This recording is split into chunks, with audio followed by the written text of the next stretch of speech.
యేసు ప్రభు స్ఫూర్తితోనే తమ ప్రభుత్వం పాలన సాగిస్తోందన్నారు ముఖ్యమంత్రి రేవంత్ రెడ్డి. ఎల్బీ స్టేడియంలో క్రిస్మస్ వేడుకలకు రేవంత్ రెడ్డి చీఫ్ గెస్ట్ గా హాజరయ్యారు. ప్రభుత్వం చేయలేని పనులు కూడా క్రిస్టియన్ మిషనరీలు చేశాయన్నారు. వైద్య విద్యను పేదల చెంతకు చేర్చడంలో క్రిస్టియన్ మిషనరీలు గొప్పగా పనిచేశాయని తెలిపారు. తమ మతాన్ని పాటిస్తూనే ఇతర మతాలను గౌరవించే సంస్కృతి మనదన్నారు రేవంత్. రెచ్చగొట్టే ప్రసంగాలపై త్వరలో చట్టం చేస్తామని, ఇతర మతాలను కించపరిచితే చట్టపరమైన చర్యలు తీసుకుంటామన్నారు సీఎం రేవంత్ రెడ్డి.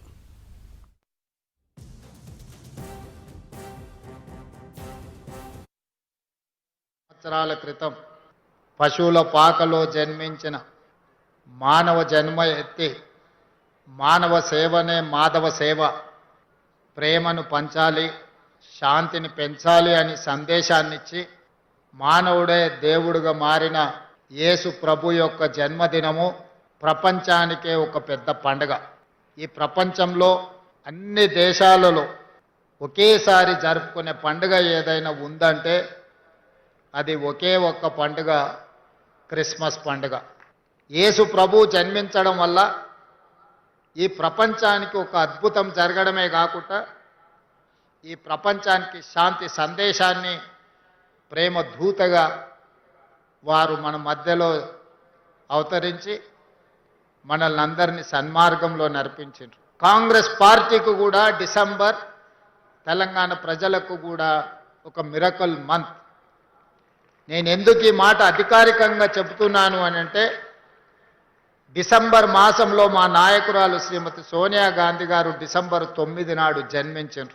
డిసెంబర్ 9 నాడు జన్మించిన శ్రీమతి సోనియా గాంధీ గారు 60 సంవత్సరాల 4 కోట్ల తెలంగాణ ప్రజల యొక్క బలమైన ఆకాంక్షను, తెలంగాణ రాష్ట్రంలో రాజకీయంగా ఒడిదుడుకులను ఎదుర్కొన్న ఒక తల్లి మనసు కలిగిన శ్రీమతి సోనియా గాంధీ గారు తెలంగాణ రాష్ట్రాన్ని ప్రసాదించి ఈనాడు తెలంగాణ రాష్ట్రంలో మనం అందరము క్రిస్మస్ పండుగను జరుపుకుంటున్నాము అని అంటే ఇందులో శ్రీమతి సోనియా గాంధీ గారి యొక్క పాత్ర, వారి త్యాగం ఎంతగానో ఉంది. తొందరలోనే శాసనసభలో హేట్రెడ్ స్పీచ్ మీద కూడా చట్టాన్ని తెస్తాం.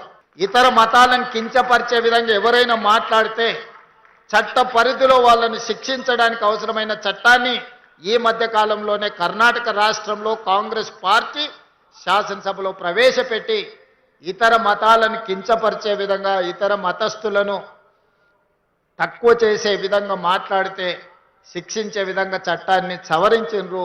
తొందరలోనే తెలంగాణ రాష్ట్రంలో కూడా బడ్జెట్ సమావేశాలలో ఆ చట్టాన్ని తీసుకొచ్చి అన్ని మతాలకు సమానమైన హక్కును, అధికారాన్ని, వాళ్ళ యొక్క మతాన్ని వాళ్ళు ఆచరించే స్వేచ్ఛను తెలంగాణ రాష్ట్ర ప్రభుత్వం అందిస్తుంది అని చెప్పి నేను ఈ సందర్భంగా తెలియజేస్తున్నా. Warmest Christmas greetings to you all on this joyous occasion. The government of Telangana proudly celebrates Christmas as a grand state festival, illuminating our state with the light of hope, peace and unity that this holy season represents. Beyond celebration, I wish to state this clearly and unequivocally: minorities in Telangana are safe, respected and empowered. This government will not allow anyone to question the constitutional rights, cultural identity or religious freedom of any community.